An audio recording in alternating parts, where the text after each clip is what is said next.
Hello everyone, and welcome back. In today's video, we're going to explore the fascinating history of Egypt, one of the oldest and most magnificent civilizations ever to exist on Earth, from around 3150 BC, when the first unified Egyptian state was established, to 1953, when the monarchy officially came to an end. The land along the Nile River experienced thousands of years of triumphs, hardships, and remarkable achievements. Along the way, it produced extraordinary monuments and a cultural legacy that continues to amaze the world. Egypt is located in northeastern Africa, where most of its territory consists of vast deserts. Life in this ancient land was concentrated primarily along the Nile River, the legendary waterway that sustained Egyptian civilization for thousands of years. On both sides of the river lay a narrow strip of fertile land, while the east was protected by the Red Sea and rugged mountain ranges, and the west was bordered by the harsh Libyan desert with its unforgiving climate. These unique geographical conditions allowed Egypt to develop in relative isolation during its early history, limiting outside influence from neighboring civilizations. However, Egypt was never completely cut off from the rest of the world. To the northeast lies the Sinai Peninsula, a natural land bridge connecting Africa and Western Asia. This strategic corridor played a vital role throughout Egyptian history. Pharaohs repeatedly marched their armies across this region to conquer neighboring territories, expand their empire, and secure valuable trade routes. At the same time, merchants from Western Asia and the Eastern Mediterranean brought goods, technologies, and cultural influences into Egypt, helping stimulate the nation's economic growth. As agriculture and production continued to advance, the communities living along the Nile gradually united into small political entities. Over time, these settlements evolved into numerous local kingdoms, which eventually merged into two major regions: Upper Egypt in the south and Lower Egypt in the fertile northern delta. The unification of these two lands marked the birth of one of the earliest centralized states in human history. Historians generally divide the history of ancient Egypt into 5 major periods, each reflecting significant political, economic, and cultural transformations. The first was the early dynastic period, which lasted from approximately 3100 BC to 2686 BC according to many historical sources, around 3150 BC. King Narmer, also known as Menes, is an ancient records unified Upper and Lower Egypt after a series of conflicts. This historic achievement marked the founding of a unified Egyptian kingdom under the centralized authority of the pharaoh.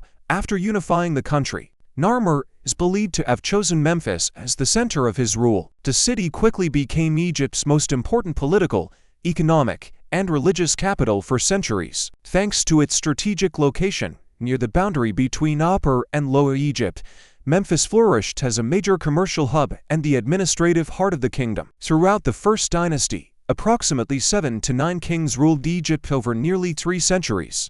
During this time, the pharaohs not only strengthened the central government, but also launched military campaigns to expand Egypt's influence into neighboring regions. The early dynastic period was followed by the Old Kingdom, which lasted from around 2686 BC to 2181 BC. This era is often regarded as the first golden age of ancient Egypt. During this period, the authority of the pharaohs reached its peak. A prosperous agricultural economy supported long-term stability, while remarkable advances were made in art, architecture, and engineering. The accomplishments of this era demonstrated not only the strength of the royal dynasty, but also the extraordinary level of social organization achieved by Egyptian civilization. One of the Old Kingdom's greatest legacies was the construction of the pyramids. Around 2650 BC, Pharaoh Djoser commissioned his brilliant chief advisor and architect, Imhotep, to design and build the Step Pyramid at Saqqara. This monument is widely recognized as the first pyramid in Egyptian history and one of humanity's earliest large-scale stone structures. The success of the Step Pyramid paved the way for the construction of the magnificent pyramids that followed, which became enduring symbols of ancient Egyptian civilization and remarkable evidence of the engineering skills achieved more than 4,000 years ago, around 2550 BC. During the reigns of pharaohs Khufu, Khafre, and Menkaure, the Egyptians built the 3 colossal pyramids on the Giza Plateau. These monumental structures not only showcase the extraordinary engineering capabilities of ancient Egypt but also stood as lasting symbols of royal authority and religious devotion. By approximately 2490 BC, the worship of Ra, the sun god, had become increasingly widespread and gradually emerged as one of the most influential religious beliefs in Egypt's political and spiritual life. However, after the height of the Old Kingdom, the power of the pharaohs began to decline. The central government gradually lost its ability to control the provinces, while local governors became increasingly powerful and independent. Between roughly 2200 BC and 2150 BC, Egypt suffered a series of devastating droughts caused by years of unusually low Nile flood levels. Agricultural production collapsed, widespread famine spread across the country, and the economy entered a severe crisis. These hardships pushed Egypt into what historians call the First Intermediate Period, an era marked by prolonged instability and intense struggles for power. By around 2180 BC, the authority of the pharaoh had weakened even further. Around 2160 BC, kings based in Heracleopolis gained control over most of Low Egypt, while the ruling dynasty in Thebes governed Upper Egypt. The two rival kingdoms coexisted for decades, frequently clashing in their attempts to reunify the country under a single ruler. It was not until around 2055 BC that Egypt was reunited. Mentuhotep II, the king of Thebes, defeated his rivals in Heracleopolis and restored national unity after centuries of division. His victory marked the beginning of the Middle Kingdom, ushering in a powerful period of recovery and renewal. The central government was strengthened, irrigation systems were expanded, trade flourished, and Egyptian culture entered another remarkable era of prosperity. Around 1950 BC, during the reign of Senusret I, Egypt expanded its resource extraction activities on the Sinai Peninsula, particularly its copper mines and precious stone quarries. These valuable resources boosted production, strengthened the kingdom's economy, and provided the materials needed for ambitious construction projects. By approximately 1800 BC, during the rule of the pharaohs of the 12th dynasty, the Egyptians continued to develop new territories, including several oases in the western desert. These regions were important not only for their economic value, but also for expanding trans-desert trade routes that connected Egypt with neighboring lands. However, beginning around 1785 BC, the authority of the pharaohs weakened once again. In the eastern Nile Delta, especially around the city of Avaris, groups of people from Western Asia steadily increased their influence. They initially arrived in Egypt as merchants and settlers, but over time they gained control of the region, forcing the royal court to retreat south to Thebes in order to preserve its power. After gradually expanding their influence, these foreign groups eventually came to rule most of northern Egypt. History remembers them as the Hyksos. Around 1650 BC, they established the first foreign dynasty in Egyptian history. Although they originated outside Egypt, the Hyksos kings adopted many Egyptian traditions. They assumed the title of pharaoh, maintained the existing administrative system, and embraced many of the religious ceremonies practiced by earlier Egyptian dynasties in order to strengthen the legitimacy of their rule. While the Hyksos controlled the north, the rulers of Thebes in southern Egypt steadily rebuilt their military strength. Around 1570 BC, the Theban kings had accumulated enough power to launch campaigns aimed at reclaiming lost territory. By approximately 1555 BC, Pharaoh Khamos launched a series of determined attacks against the Hyksos and their Nubian allies. Although he achieved several major victories, he died before completing the reunification of Egypt. His successor, Ahmose I, continued the war with even greater determination. After years of fighting, he decisively defeated the Hyksos, liberated Avaris, and drove the remaining enemy forces out of Egypt. Ahmose I's victory ended foreign rule and marked the beginning of the New Kingdom, an era widely regarded as the height of ancient Egypt's political and military power.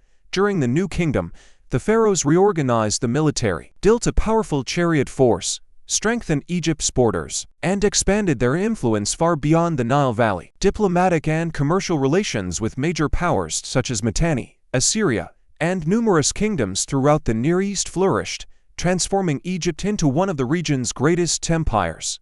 By 1506 BC, Thutmose I, the third pharaoh of the 18th dynasty, personally led military campaigns into Nubia. According to historical records, he killed the Nubian king in battle with his own hands, bringing the region completely under Egyptian control. This victory not only expanded Egypt's territory, but also secured access to rich supplies of gold, ivory, and other valuable resources. Later, when Thutmose III ascended the throne around 1479 BC, he launched a series of military campaigns designed to eliminate threats from the Near East. Concerned that Egypt might once again face invasion by foreign powers, he chose to strike first. At that time, several princes in Syria had united under the leadership of the city-state of Kadesh to oppose Egypt. In response, Thutmose III assembled a massive army and marched north, beginning the famous campaigns that laid the foundation for an empire stretching from Nubia to the Levant for centuries to come. Under the reign of Thutmose III, Egypt entered the greatest era of military expansion in the history of the New Kingdom. Soon after taking the throne, he launched his first major expedition and confronted a coalition of Canaanite kingdoms at the Battle of Megiddo. His decisive victory opened the way for Egypt to establish its dominance throughout much of the Near East. He did not stop there. Only a few months later, around 1460 BC, Thutmose III led additional large-scale campaigns deep into Asia during his 8th military expedition, which took place in the 33rd year of his reign. The Egyptian army advanced as far as the Euphrates River, deep within the territory of the Kingdom of Mitanni. There, they fought a fierce battle against Mitanni forces near the fortress of Carchemish, demonstrating Egypt's overwhelming military strength and reinforcing its status as a leading international power. Thanks to the successive conquests under Thutmose I, and especially under Thutmose III, Egypt reached its greatest territorial extent. The empire stretched from Nubia in the south through Palestine and Syria, extending into northern Syria, while also exerting control over important regions to the west, including parts of Libya. This period is widely regarded as the pinnacle of ancient Egyptian military power, economic prosperity, and political influence. Around 1360 BC, Amenhotep IV became pharaoh and introduced the most sweeping religious reform in Egyptian history. He changed his name to Akhenaten and elevated the sun god Aten, who had previously held only a relatively minor place in Egyptian religion, to the position of the one supreme deity. At the same time, he ordered the construction of an entirely new capital called Akhetaten, which became the center of both the royal court and the new religious system. These revolutionary reforms, however, met fierce resistance from the powerful priesthood and the Egyptian nobility. After Akhenaten's death, his successors, including Tutankhamun and later Horemheb, gradually restored the traditional religion. They abandoned the new capital and systematically erased nearly all references to Akhenaten from monuments, temples, inscriptions, and official records. As a result, he was once known by historians as the Forgotten King. In the spring of 1301 BC, Seti I launched a military campaign to regain control of central Syria, a region that had fallen under the authority of the Hittite Empire. Faced with the prospect of losing their influence in the Near East, the Hittites quickly mobilized their forces to confront the Egyptian army, marking the beginning of an intense rivalry between the two greatest powers of the ancient Near East. Around 1279 BC, Ramesses II, the most famous pharaoh of ancient Egypt, ascended the throne and continued Egypt's long-running conflict with the Hittite Empire. The most significant confrontation was the Battle of Kadesh, fought in what is now modern-day Syria. It remains one of the largest chariot battles in ancient history. Although both sides claimed victory, the battle ultimately ended without a decisive winner. After years of warfare, the two great empires finally signed a peace treaty around 1258 BC, widely regarded as one of the oldest surviving international peace treaties in history.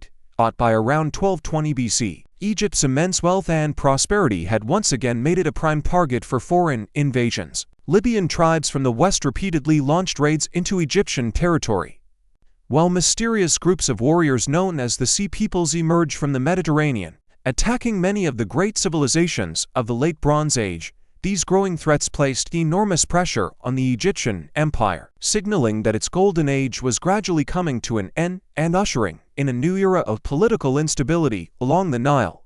Around 1175 BC, Pharaoh Ramesses III achieved a decisive victory over the coalition of the Sea Peoples, successfully protecting Egypt from a large-scale invasion. However, this triumph was not enough to restore the nation's former glory. After years of continuous warfare and mounting economic difficulties, Egypt gradually lost control of its territories in the Near East. In southern Canaan, much of the land fell into the hands of local powers. causing Egypt's influence throughout the region to decline significantly. By approximately 1130 BC, the high priests of Amun in Thebes had greatly strengthened their authority. After regaining their power, they controlled vast estates, accumulated enormous wealth, and exercised tremendous influence not only over religious affairs, but also over politics. As the priesthood expanded its power across the country, the authority of Egypt's central government steadily weakened. Around 1078 BC, Smendes became pharaoh and founded a new dynasty, ruling Lower Egypt from his capital at Tanis. Meanwhile, Upper Egypt remained under the control of the high priests of Amun in Thebes. With the country divided between two competing centers of power, Egypt entered a prolonged period of political fragmentation. During this same era, Libyan tribes living to the west steadily increased their influence, gradually occupying important military and administrative positions before eventually gaining control over much of the country. Around 853 BC, during the reign of Pharaoh Shoshenq II, Egypt attempted to restore its influence in Western Asia. The pharaoh formed alliances with several regional kingdoms and joined the Battle of Karkar in an effort to halt the rapid expansion of the increasingly powerful Assyrian Empire. Although the allied forces fought fiercely, they were unable to reverse the tide. After this confrontation, Assyria continued to dominate much of Western Asia as the region's leading superpower. In 727 BC, King Pi of the Kingdom of Kush in Nubia marched northward, captured Thebes, and united both Upper and Lower Egypt under his rule. He was crowned pharaoh, establishing the 25th dynasty and marking the beginning of Nubian rule over Egypt.